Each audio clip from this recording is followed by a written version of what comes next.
గత ప్రభుత్వంలో ఆర్థిక వ్యవస్థ చిన్నభిన్నమైందని మంత్రి నారాయణ విమర్శించారు. 2014-19లో ప్రణాళికాబద్ధంగా మున్సిపాలిటీను అభివృద్ధి చేశామని చెప్పారు. గత ప్రభుత్వంలో మున్సిపల్ నిధులను ఇతర అవసరాలకు మళ్లించారని ఆరోపించారు. కూటమి ప్రభుత్వం వచ్చిన తర్వాత మున్సిపల్ నిధులను ఆయా మున్సిపాలిటీలు ఖర్చు పెట్టేలా నిబంధనలు తీసుకొచ్చామని తెలిపారు.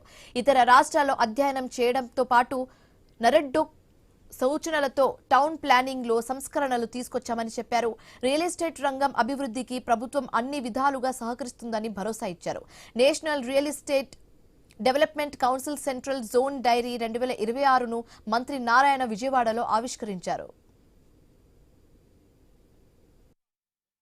2019 నుంచి 24 దాకా ఈ రాష్ట్రంలో పరిపాలన ఎలా జరిగిందో, ఆర్థిక వ్యవస్థ అంతా చిన్నాభిన్నమైంది.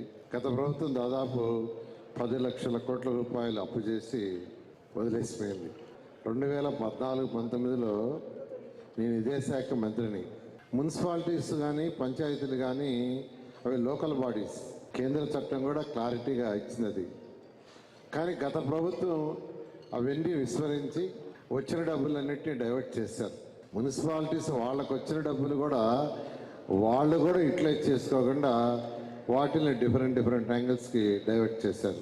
అయితే గౌరవనీయ ముఖ్యమంత్రి గారికి నేను విన్నవించా, మొన్న April 1 నుంచి ఏ మున్సిపాలిటీకి వచ్చే కలెక్షన్ వాళ్ళు ఖర్చు పెట్టుకునేటట్టుగా ఆర్డర్స్ ఇచ్చారు. ఏషియన్ ఇన్ఫ్రాస్ట్రక్చర్ ఇన్వెస్ట్మెంట్ బ్యాంక్ ద్వారా 5,350 కోట్లు శాంక్షన్ చేయించారు 2019 ఫిబ్రవరి నెలలో. ఆ ప్రాజెక్ట్ శాంక్షన్ అయింది, ప్రభుత్వం మారింది. ఫస్ట్ ఇన్స్టాల్మెంట్ వాళ్ళు ఇస్తే ఏషియన్ ఇన్ఫ్రాస్ట్రక్చర్ ఇన్వెస్ట్మెంట్ బ్యాంక్ వాళ్ళు రాష్ట్ర ప్రభుత్వం మ్యాచింగ్ ఇవ్వక 5,350 కోట్లు మొత్తం పోయింది.